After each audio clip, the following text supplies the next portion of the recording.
Hello guys, welcome back my YouTube channel. আজি নতুন আৰু এটা ভিডিও লৈছো। ভিডিওটো হ'ল যিসকলে নতুন ৰেশন কাৰ্ড আপোনাৰ লাভ কৰিছে ইহঁতৰ কাৰণে কিন্তু এটা ভাল খবৰ। নতুন ৰেশন কাৰ্ড আপোনাৰ হিতাধিকাৰীসকলে কিন্তু লাভ কৰিব অৰুণোদয় আঁচনি। আৰু কেনেকৈ আপুনি অৰুণোদয় আঁচনি লাভ কৰিব, কি নথি লাগিব, সম্পূৰ্ণ এইটো ভিডিঅ'ত ষ্টেপ বাই ষ্টেপ দেখুৱাম। ভিডিওটো সম্পূৰ্ণ শেষলৈকে চাই থাকিব। হেল্ল' ভিউয়াৰ্স, আৰু এটা ৰিকুৱেষ্ট, যদি কোনোবা মোৰ চেনেলত নতুন ভিজিট কৰিছে চেনেলটো ছাবস্ক্ৰাইব কৰিব আৰু কাষত থকা বেল আইকনটো অল কৰি দিব। সময় নষ্ট নকৰি বলক ভিডিওটো আৰম্ভ কৰোঁ। হেল্ল' ভিউয়াৰ্স, আপুনি আপোনাৰ মোবাইল ফোনৰ ক্ৰোম ব্ৰাউজাৰ অপেন কৰিব আৰু সাৰ্চ বাৰ টাইপ কৰিব মাই স্কিম বা মাই CM আৰু চাৰ্চ কৰি দিব। হেল্ল' ভিউয়াৰ্স, সাৰ্চ কৰি দিয়াৰ লগে লগে কিন্তু আপুনি এইটো পৰ্টেলত আপুনি আহি যাব। আপোনাৰ সুবিধাৰ কাৰণে এই পৰ্টেলৰ লিংকটো কিন্তু ডিছক্ৰিপশ্যনত দি দিম, তাত ক্লিক কৰিলে কিন্তু আপুনি এইটো পৰ্টেলত আহি যাব। হেল্ল' ভিউয়াৰ্স, আহি যোৱাৰ পিছত ইয়াত চাওক আপোনাৰ টোটেল CM আৰু ইয়াত চাওক চেণ্ট্ৰেল CM আৰু ইয়াত চাওক আপোনাৰ ষ্টেট CM। আপুনি যিকোনো এটা স্কিম আপুনি ইয়াৰ পৰা চিলেক্ট কৰিব পাৰিব। মই কিন্তু ষ্টেট যিটো স্কিম আছে ইয়াতে মই ক্লিক কৰিম, আপুনি ইয়াত ক্লিক কৰি দিব। হেল্ল' ভিউয়াৰ্স, এনে কিন্তু আপুনি ডেশবোৰ্ডটো আপুনি দেখা পাব। আপুনি অলপ স্ক্ৰল ডাউন কৰিব, ইয়াত চাওক ষ্টেট আসাম বুলি আছে, ইয়াত চাওক 50 ষ্টেট 456 চেণ্ট্ৰেল, আপুনি ইয়াতে ক্লিক কৰি দিব আৰু অলপ ৱেইট কৰিব। এনেকৈ কিন্তু আপুনি ডেশবোৰ্ড আপুনি দেখা পাব। আপুনি অলপ স্ক্ৰল ডাউন কৰিব, ইয়াত চাওক চাৰ্চ বাৰত আপুনি টাইপ কৰিব অৰুণোদয়।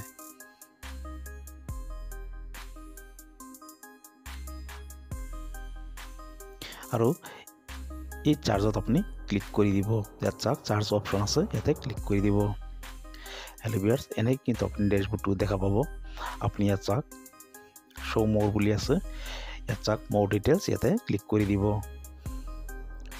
হেল্ল' ভিউয়াৰ্স, ক্লিক কৰাৰ পিছত আপুনি সম্পূৰ্ণ তথ্য কিন্তু আপুনি ইয়াৰ পৰা চাব পাৰিব। আপুনি ডেস্কটপ মোড এনেবল কৰি ল'ব। হেল্ল' ভিউয়াৰ্স, আপুনি অসমীয়াত আপুনি ট্ৰান্সলেটটো কৰি ল'ব। আপুনি এনেকৈ ডেশবোৰ্ড আপুনি চাব পাৰিব। ইয়াত চাওক প্ৰথমতে ইয়াত লাভসমূহ, ইয়াত যোগ্যতা, আবেদনৰ প্ৰক্ৰিয়া আৰু নথিৰ প্ৰয়োজন, এইকেইটা বস্তু আপুনি ভালকৈ এবাৰ ৰিড কৰি চাই ল'ব। ইয়াত চাওক লাভালাভসমূহ, ইয়াত সম্পূৰ্ণ ডিটেইলছ দিয়া আছে। অসম চৰকাৰৰ তৰফৰ পৰা সমাজৰ কম আয়ৰ গোটৰ অন্তৰ্গত যিসকলে মহিলা, তেওঁলোকক আৰ্থিক সহায় কৰিবলৈ এই আঁচনিখন চলা।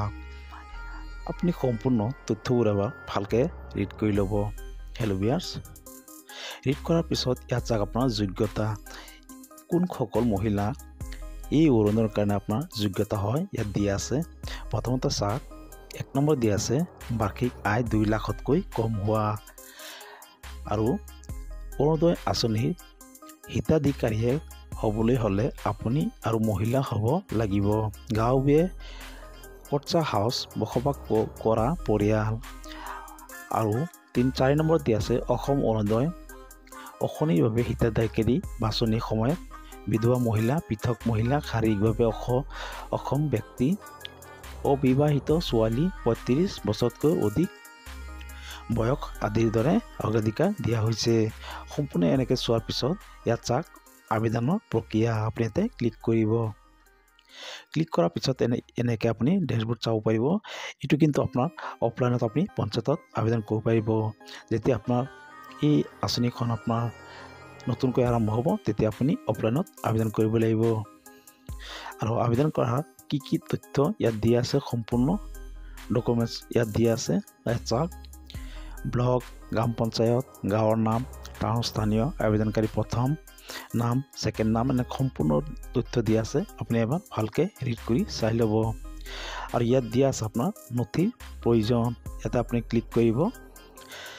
নথি পত্ৰৰ প্ৰয়োজন, ইয়াত চাওক আধাৰ কাৰ্ড, পেন কাৰ্ড, অসমৰ বাসস্থান, বেংক একাউণ্ট, বেংকৰ পাছবুক, 2খন photo, mobile number, ration card, আয়ৰ প্ৰমাণপত্ৰ আৰু আত্মঘোষণা পত্ৰ, পৰিচয় পত্ৰ, ভোটাৰ ID কাৰ্ড আৰু বয়সৰ প্ৰমাণপত্ৰ, এইকেইটা নথি আপোনাৰ দিব লাগিব। হেল্ল' ভিউয়াৰ্স, সম্পূৰ্ণ তথ্যখিনি চোৱাৰ পাছত এইখিনি তথ্য আপুনি কালেক্ট কৰিব আৰু এই আঁচনি আৰম্ভ হোৱাৰ লগে লগে আপুনি আবেদন কৰিব পাৰিব। এইটো আপুনি আপোনাৰ পঞ্চায়তৰ জৰিয়তে আপুনি আবেদন কৰিব পাৰিব। ভিডিঅ'টো আজিলৈ যদি ভিডিঅ'টো ভাল লাগিছে এটা লাইক কৰিব আৰু যদি কিবা সুধিব আছে কমেণ্ট কৰিব পাৰে। ধন্যবাদ।